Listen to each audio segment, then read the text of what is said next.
Venezuela celebrates the historic win of chavismo at the legislative and governor elections on Sunday.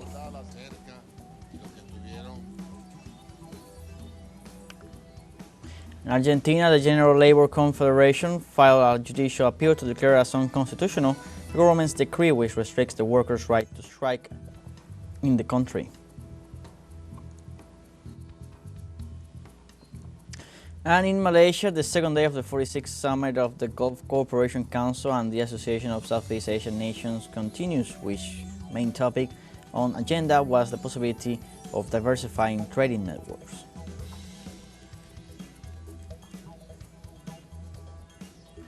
Hello, welcome from the South. I'm Luis Alberto Matos from the teleSUR studios in Havana, Cuba.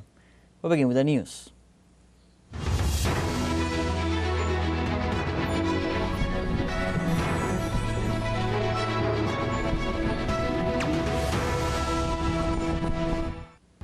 And Venezuelan President Nicolás Maduro addressed the Venezuelan people during his program after chavismo won the legislative and governor elections in the country. One day after the ruling coalitions won in 23 of the 24 states of the nation, including the Guayana Esequiba, President Maduro described the defeat as a historic win that puts an end to a 10-year period of conspiracies against the country and shows the true power of chavismo. The head of state congratulated all elected governors and legislators and highlighted that Venezuela is creating a truly democratic alternative to the liberal institutionality. Furthermore, the head of state denounced the international silence regarding the crimes perpetrated against democracy and peace in the Bolivarian nation.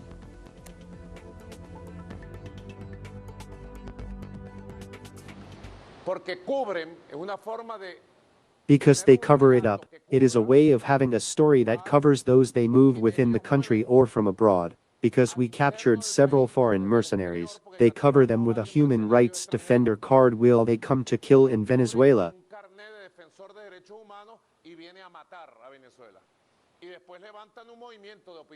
And then they raise an opinion movement there in Europe. Poor things, kidnapped, hostages. Oh, but do we have to let them kill us? Do we have to let them plant bombs? Let them kill innocent Venezuelans?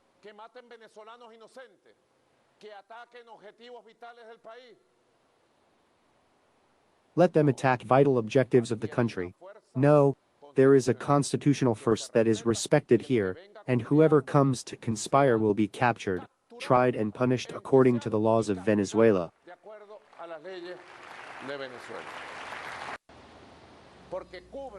And in this context, the Venezuelan people celebrate the historic victory of chavismo after winning the vast majority of the governorships and parliament in last Sunday's elections. Celebrations for the electoral victory of the revolutionary forces have been carried across the country, where the people are mobilized to show their support to the new governors, legislators, and parliamentarians.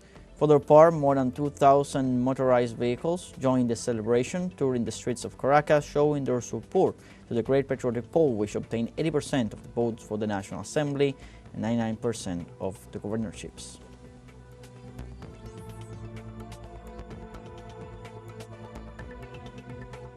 And the United Socialist Party of Venezuela ratified Monday the great majority victory in the regional and legislative elections of 2025.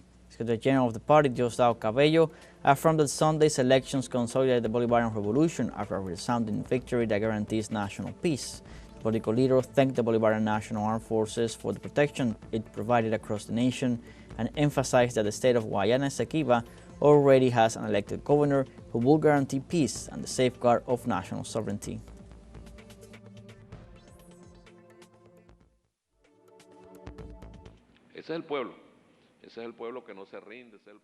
That's the people, a people that does not give up, and that in spite of adversities goes out and responds. And there you have the answer, a great popular victory. The rest is just fairy tales. The rest is just fairy tales. People expressed themselves freely, and there were results for the governorships.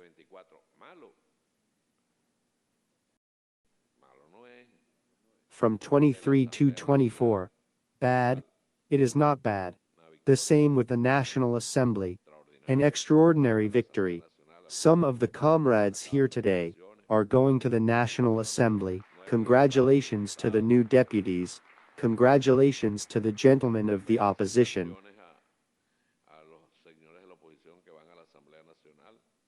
who are going to the National Assembly. They won and are going to the National Assembly. They will all meet face to face with comrades coming from the neighborhoods, from the communities, from where the true popular feeling comes, and they will be in a scenario of political debate. Moreover, Cabello announced that 10 states with the highest participation will have direct financing from the communal circuits.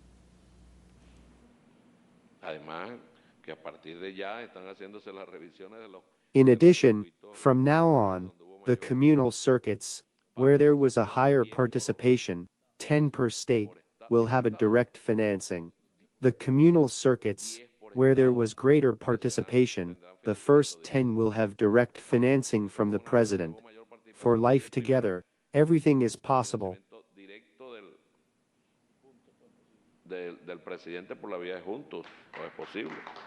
In this context, Cuban President Miguel Díaz-Canel congratulated the Venezuelan people for their triumph acquired in the electoral process of May 25th. Through his social media and next to a photo of his Venezuelan counterpart, Díaz-Canel expressed congratulations to Nicolás Maduro and the brothers of the Great Patriotic Pole of Venezuela, whose candidates won in the legislative and regional elections.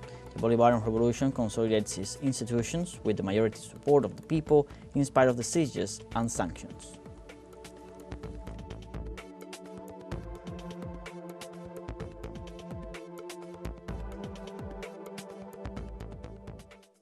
And Suriname President Chan Santokhi confirmed negotiations to form a possible coalition government following preliminary results of the general elections. The elections were a technical tie between the Progressive Reform Party, represented by Santokhi, and the National Democratic Party. According to the Ministry of the Interior, with 84% of the vote counted, the Progressive Reform Party and the National Democratic Party won 18 seats each in the National Assembly. This technical tie means that no party will achieve an absolute majority to govern alone, so they must form the coalition requested by Santokhi. The official results, expected in 48 hours, will determine the negotiations to reach the 34 seats needed to form a government.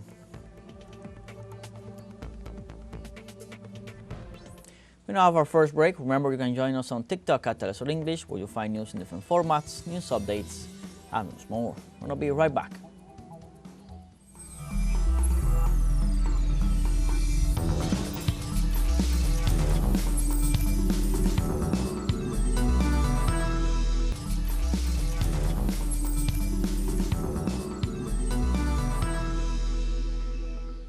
Welcome back. In Argentina, the General Labor Confederation filed a judicial appeal challenging President Javier Milei's decree to limit the right to strike in the country. Central Labor Union filed a judicial appeal to declare as unconstitutional the government's decree of necessity and urgency, which extends the list of services considered essential. The decree establishes that the essential services must provide a minimum service of 75%, while activities considered to be of transcendental importance must guarantee a minimum service of 50%. In this sense, the union argued that the government's decree restricts the workers' right to strike and violates the International Pact on Economic, Social, and Cultural Rights.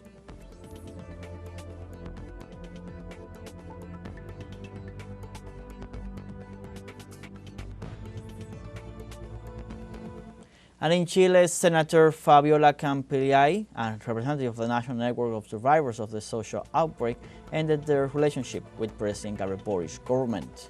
During a press conference held in the historic center of Santiago, Campillay explained that the presidential candidate at the time had met with them in May 2022 to lay the groundwork for a comprehensive reparations roundtable. However, 3 years later, they denounced the Undersecretary of Human Rights for the lack of progress, abandonment of victims of Pinochet's dictatorship, and the complete absence of political will to fulfill this long-awaited commitment. The senator also announced that she would not be attending the next public hearing on June 1st because she believes that the government has failed in the struggle for human rights and has supported laws that have released human rights violators.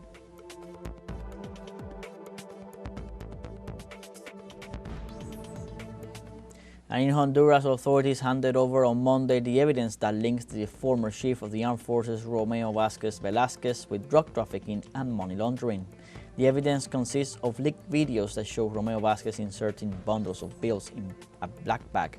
The head of the Special Prosecutor's Office Against Organized Crime, David Amaya, said that the video, before being presented, was subject to an expert analysis in which it is proved that there was a meeting with a drug trafficker and it can be seen that Vazquez received money. The prosecutor added that the investigative cause is money laundering and they will proceed with the financial expert analysis.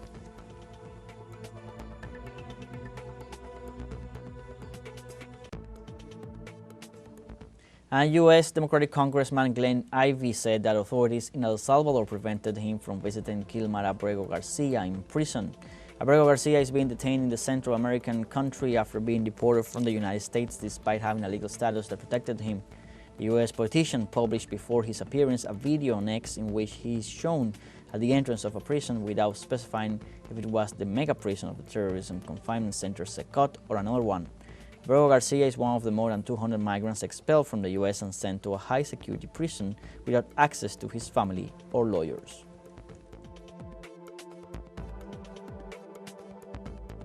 Yeah, well, we were not able to meet with Kilmar, for sure. We went out to the Santa Ana prison today and got there, and we spoke to the people at the gate. They wouldn't open the gate and let us in. They said we had to go back to San Salvador to get a permit for a visit, which doesn't make any sense because I'd already gone over the heads of the people who were doing admissions to the prison. We was here before, but the key thing was to visit with Kilmar for the reasons that Chris discussed, to make sure that he's okay, to discuss his legal rights and the like.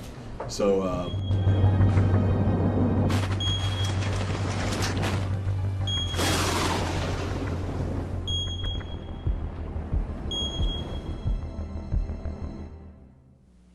In the United States, the Kilauea volcano in Hawaii is in full eruption and has spewed lava jets up to 300 meters high. The event was recording images that several users of social media shared last Sunday. The crater expelled high levels of carbon dioxide and sulfur dioxide, two substances harmful to health. Kilauea, one of the 6 most active volcanoes in Hawaii, attracts tourists for its large lava jets during its eruption. The volcano is also considered one of the most active volcanoes in the world and has experienced several episodes similar to this one since December 23.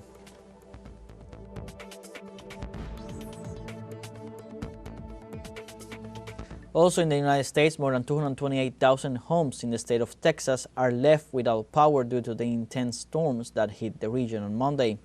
Precisely, Harris County in eastern Texas was one of the hardest hit, with more than 100,000 customers without power by early Tuesday morning, according to incident tracking website Power Outage. The storm occurred during Memorial Day, a federal holiday in the United States. In this context, the National Weather Service issued flood watches and severe flood warnings for the entire area, in addition to forecasting severe thunderstorms.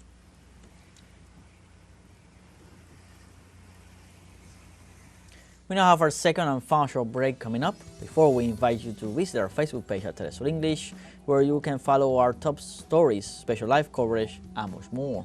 Follow our page and activate the notification button to stay up to date on the world's most recent events. A final break coming right up.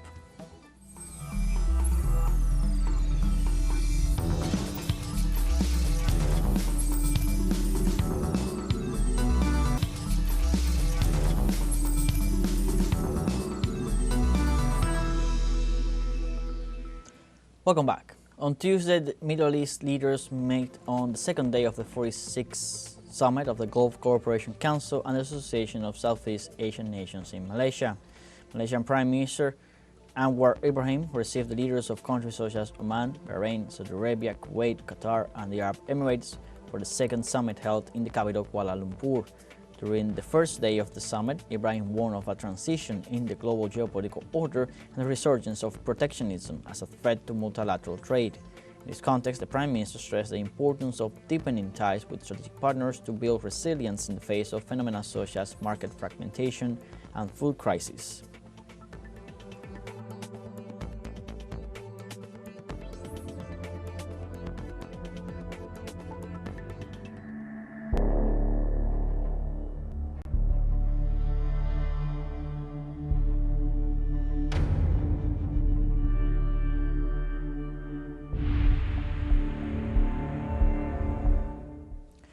The World Health Organization warned of low stockpiles of medicine in the Gaza Strip due to the Israeli ban on the entry of humanitarian aid.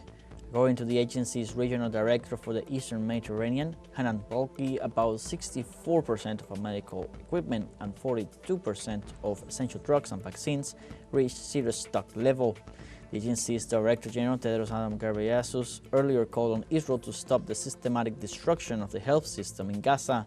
He also stated that war does not offer lasting solutions and that peace can only be achieved through political means.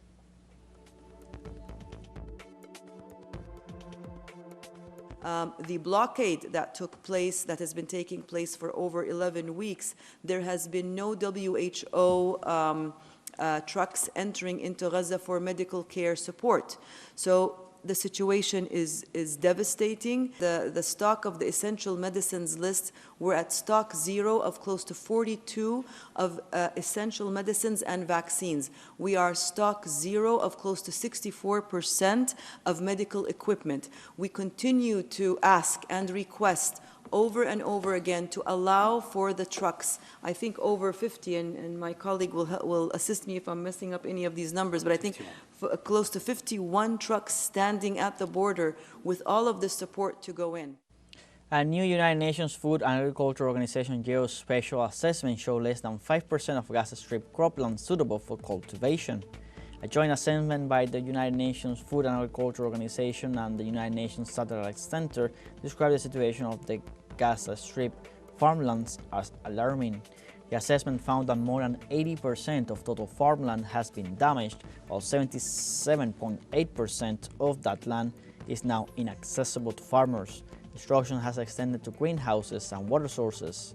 Also, 71.2% of greenhouses and 82.8% of agricultural wells were damaged by the Zionist brutal aggressions against the Gaza Strip.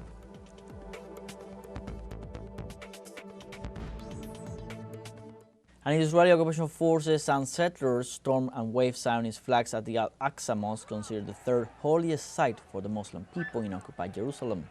The event took place during the Zionist celebration known as the March of the Flags, which commemorates the Israeli occupation of East Jerusalem in 1967. Israeli forces restricted the free passage of the Palestinian people by blocking the entrances to the old city with iron barriers. These measures increased tensions during the march, which passed through sensitive areas such as Bab al-Mud and the Al-Wad neighborhood. The incursion of the Israeli occupation represents a flagrant violation of the historical status quo of religious sites and a destabilizing element in the region.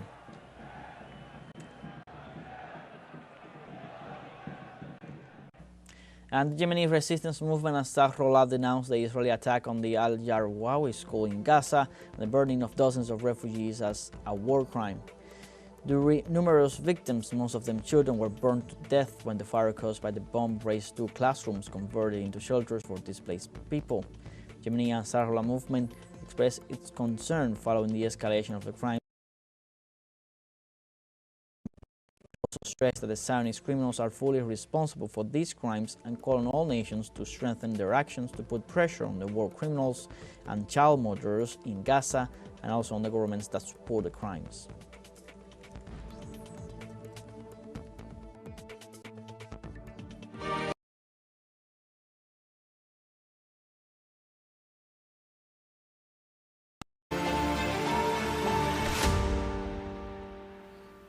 The Russian Defense Ministry said the Ukrainian government has taken a series of provocative measures to disrupt peace negotiations resumed on May 16th. Defense authorities report that since May 20th, Kiev forces multiplied the number of drone and missile attacks on civilian and military facilities in Russian territory.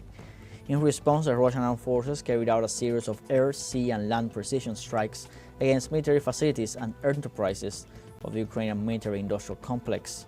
According to the Defense Ministry, Ukraine's actions aim at undermining efforts to end the conflict peacefully and are supported by some EU countries.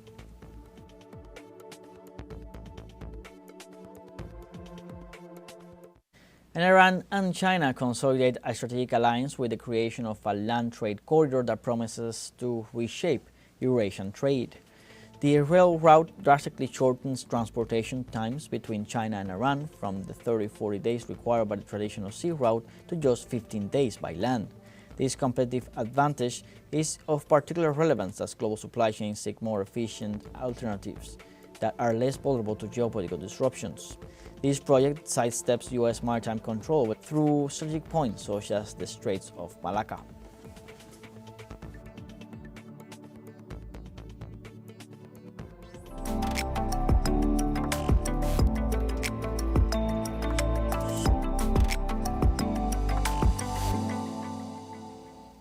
And archaeologists in northwest China's Xinjiang Uyghur Autonomous Region have discovered a site of rock paintings dating back around 2,500 years. Two sites with 30 paintings have been discovered on the steep northern cliffs of the Sairam Lake, a high-altitude alpine lake in Xinjiang's Tianshan Mountains. The paintings depict animals, figures, and hunting scenes. The most representative one is a picture of hunting with a bow drone. Wang Yue, an archaeology expert who conducted the on-site investigation, stated that the painting shows the production and living scenes of about 2,500 years ago. The images of animals such as ibex and argali in the rock paintings also indicate that the Sairam Lake area was once a fertile pasture.